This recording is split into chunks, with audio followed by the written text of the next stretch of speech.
depuis 2014, je répète sur tous les tons, avec quelques autres ici à cette tribune, qu'on n'humiliera pas durablement la Russie si, en continuant à faire avancer l'OTAN à toutes ses portes, que c'est un danger qu'ils n'accepteront jamais. Nous n'avons jamais dit autre chose et dénoncé ceux qui étaient responsables de cette situation. Pourquoi? Parce que nous ne sommes pas alignés.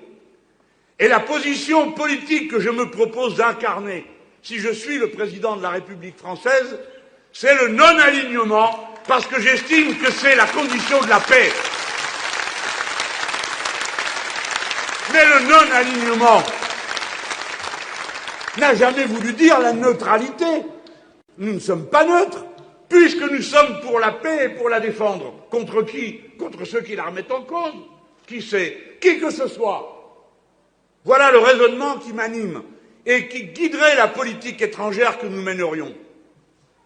Si quelqu'un en a un autre, c'est-à-dire continuer à se jouer du violon sur l'OTAN et la Pax Americana, dont on nous avait dit en 1991, avant d'attaquer l'Irak, qu'elle inaugurait une ère nouvelle de la paix du monde, celle que garantiraient les États-Unis d'Amérique, qui entre-temps ont certes victorieusement envahi l'île de la Grenade pour en chasser le gouvernement communiste qui y était depuis 2 mois, mais qui ont été mis en déroute en Somalie, en Irak, qui ont quitté l'Afghanistan dans les conditions dont vous vous souvenez sans avoir prévenu personne, et qui là, nous dit M. Biden, l'invasion a eu lieu comme nous l'avions prévu. Ah bon?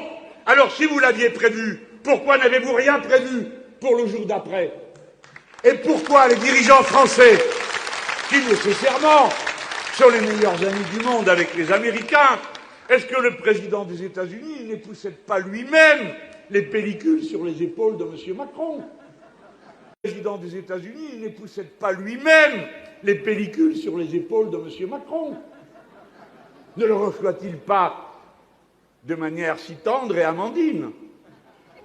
Alors, Biden avait dit à Macron, qui s'en vante de lui téléphoner tous les jours, l'invasion va avoir lieu, et M. Macron ne l'a pas cru. Et apparemment, personne ne l'a cru, puisque personne n'a rien prévu. Et maintenant, c'est le concours des fiers à bras. Nous allons envoyer des armes. Ah bon? Vous avez réellement l'intention d'aller vous fourrer dans ce nid de frelons? Vous ne croyez pas que le plus important, c'est d'exiger le cessez-le-feu immédiat et de commencer les discussions sérieuses au lieu d'envoyer du matériel de guerre? Et à qui vous allez faire croire que vous allez faire quelque chose? Ah oui, des sanctions.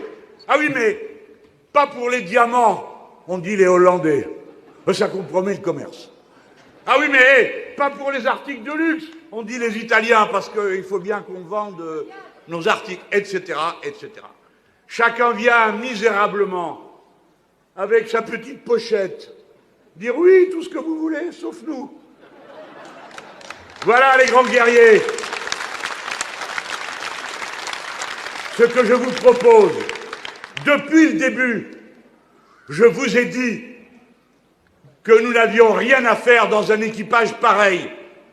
L'OTAN, c'est le camp des vaincus, de ceux qui ne tiennent pas parole, qui abandonnent les gens en cours de route. On ne peut pas leur faire confiance. Une autre alliance est nécessaire.